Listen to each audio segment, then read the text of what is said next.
যোৱা 16 তাৰিখত গুৱাহাটী ইউনিভাৰ্চিটিয়ে এখন নোটিছ দিছে যে FIUGPৰ গ্ৰেজুৱেশ্যনৰ আণ্ডাৰত পঢ়ি থকা যিসকল ছাত্ৰ ছাত্ৰী আছে তেওঁলোকৰ সামাৰ পৰ্টেলত ফটো আপলোড কৰিব লাগে।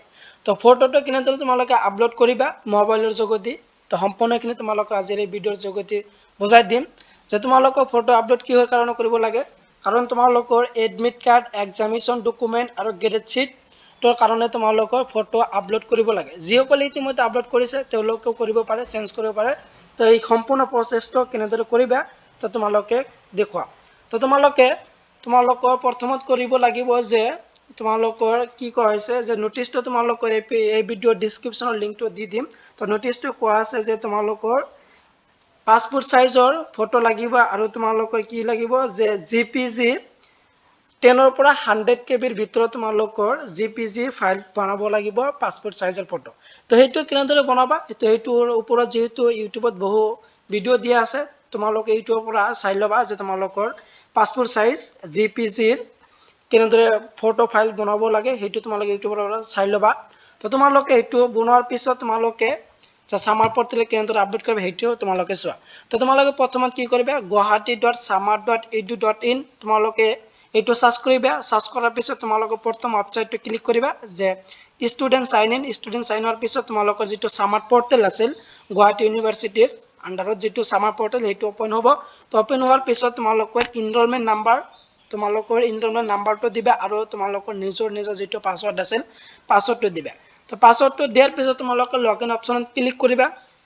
তো লগইন অপচনত ক্লিক কৰিলে তোমালোকৰ যেটো আইডি আছিল তো আইডিটো এনেদৰে খোল খাব।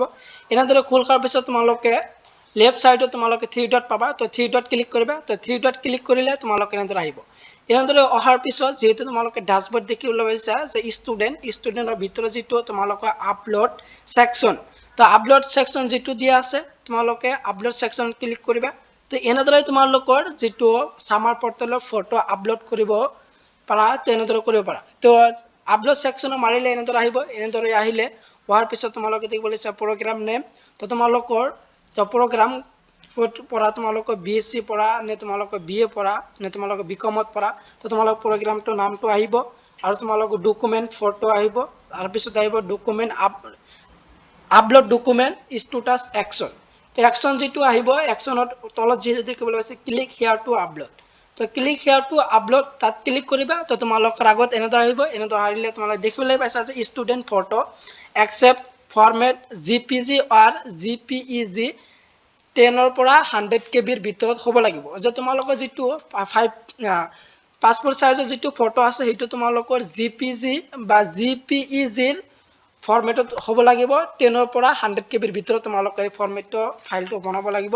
তো ফাইলটো কেনেদৰে বনাবা তোমালোকে ইউটিউবৰ পৰা তোমালোকে চাই ল'বা যে তোমালোকে JPG পাছপোৰ্ট সাইজৰ ফটো কেনেদৰে বনোৱা, যেহেতু ইয়াৰ ওপৰত বহুত ভিডিঅ' দিয়া আছে তাৰ পৰা তোমালোকে বনাই ল'বা।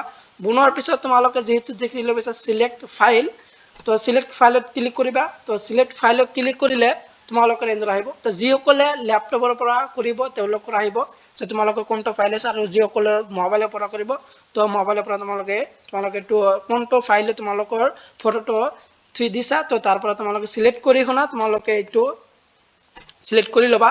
কৰাৰ পিছত যেটো তোমালোকৰ সাবমিট ফৰ এপ্ৰুভেল যেটো দিয়া আছে তো সাবমিট ফৰ এপ্ৰুভেলত ক্লিক কৰিবা।